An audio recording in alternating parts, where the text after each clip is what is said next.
जय हिंद साथियों, मैं अपने इस वीडियो में आपका पुनः स्वागत करता हूं।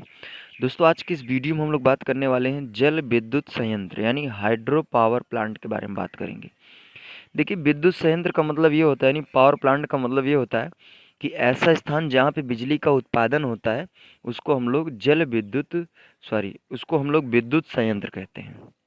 अब देखिए, जल विद्युत संयंत्र का मतलब ये है कि यहाँ इस प्लांट में हम लोग क्या करेंगे, जल के माध्यम से बिजली का उत्पादन करेंगे।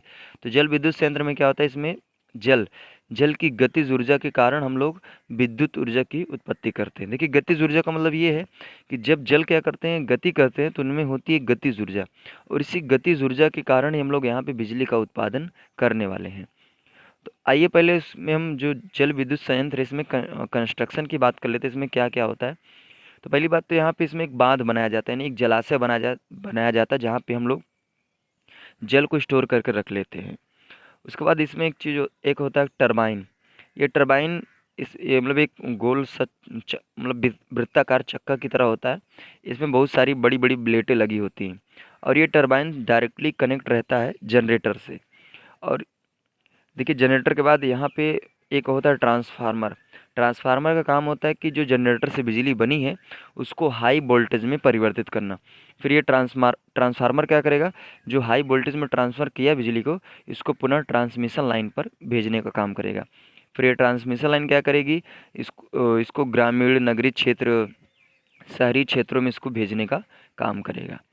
तो आइए इसमें कैसे कार्य करता है। देखिए, पहले क्या होता है, यहाँ पे हम लोग एक बांध बना लेते हैं, यानी कह सकते हैं कृत्रिम झील बनाते हैं, बांध बनाते हैं, यहाँ पे जल को स्टोर करते हैं। उसके बाद इसको क्या करते हैं, ये पाइप के माध्यम से, देखिए यहाँ पे थोड़ा चौड़ा करते हैं और किनारे एकदम लास्ट में पतला कर देते हैं, ताकि जल यहाँ पे हाई प्रेशर से जाके टरबाइन पर गिरे। तो यहाँ पे क्या करते हैं, एक गेट रहता है, इसको ओपन कर देते हैं, तो जल इधर से एंट्री करना शुरू करता है, और ये जल जाके टरबाइन के ब्लेडों पे गिरना शुरू करते हैं, जिसके कारण ये टरबाइन क्या करता है, रोटेट करने लगता है, यानी घूमने लगता है। और टरबाइन के घूमने से जनरेटर का जो आर्मेचर होता है ये भी क्या करता है, घूमने लगता है। और आपने पढ़ रखा होगा कि जनरेटर क्या करता है, विद्युत चुम्बकीय प्रेरण के कारण बिजली का उत्पादन करता है। तो जब टरबाइन घूमने लगता है तो टरबाइन के घूमने से इसका आर्मेचर घूमता है, और आर्मेचर क्या करता है, बिजली का उत्पादन करना शुरू कर देता है। अब जो यहाँ पे बिजली का उत्पादन हुआ है, ये थोड़ा सा इसका वोल्टेज जो होता है बहुत कम होता है। तो ये वोल्टेज ये जो जनरेटर होता है, ये अपनी बिजली को मतलब भेजता है ट्रांसफार्मर के पास। तो ट्रांसफार्मर क्या करता है, इसी जो यहाँ पे जो वोल्टेज लो था, इसको हाई वोल्टेज में ट्रांसमिट करके, यानी बनाकर, इसको तुरंत ट्रांसमिशन लाइन पर भेज देता है। तो ये ट्रांसमिशन लाइन के माध्यम से दूर दूर शहरों, नगरीय क्षेत्रों, शहर में, ग्रामीण क्षेत्रों में, कस्बों में भेजने का काम करता है ट्रांसमिशन लाइन। अब आइए हम लोग, उम्मीद करूँगा ये आपको कंस्ट्रक्शन और वर्किंग प्रिंसिपल कैसा हुआ समझ में आया होगा सारा कुछ।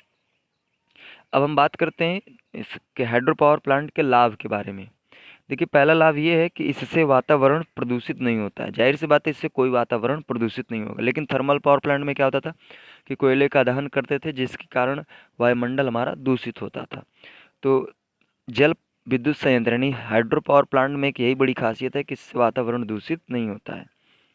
और दूसरा पॉइंट ये है कि बहता हुआ जल बिना किसी मूल्य से हमें प्राप्त हो जाता है। जैसे देखिए कि थर्मल पावर प्लांट में क्या होता था कि हमको कोयला खरीदना पड़ता था, लेकिन यहाँ पे क्या होता है कि बहते हुए जल से हम लोग इसको जल को एकत्रित कर लेते हैं, और ये बिना किसी मूल्य के हमको ये प्राप्त हो जाता है। तीसरा पॉइंट ये है कि जल एक नवीनीकरण ऊर्जा स्रोत है जो कभी भी समाप्त नहीं होगा। यानी जल क्या है, एक नवीनीकरण ऊर्जा स्रोत है जो कभी समाप्त नहीं होगा, और जब वर्षा होगी तब ये क्या हो जाएगा, हमको ये आसानी से प्राप्त हो जाएगा, और जलाशय में ये भर जाएगा। अच्छा, इसके कुछ दोष भी हैं। पहला दोष तो ये, यानी कमियां हैं। देखिए, जहाँ पे ये जब बांध बनाते हैं वहाँ पे क्या होता है, इससे खेतों की उत्पादक क्षमता में कमी आती है, जिससे फसलें भी प्रभावित होती हैं। तो बांध बनाने से क्या हो रहा है कि उस एरिया में जो भी खेत हैं वो प्रभावित होते हैं, यानी उनकी उत्पादक क्षमता कम हो जाती है। दूसरा, इसमें ये कमियां हैं कि बांधों का निर्माण सिर्फ पहाड़ी क्षेत्रों में ही किया जा सकता है। यानी कहने का मतलब कि आप हाइड्रो पावर प्लांट को हर जगह आप इस्टेब्लिश नहीं कर सकते। जहाँ पे पहाड़ी क्षेत्र है, जहाँ पे बाँध आसानी से बनाया जा सकते हैं, आप इसको वहीं पे इस्टेब्लिश कर सकते हैं। अदरवाइज़ इसको आप कहीं नहीं कर सकते। लेकिन थर्मल पावर प्लांट है तो उसको आप कहीं भी आप इस्टेब्लिश कर सकते हैं, कोई दिक्कत नहीं।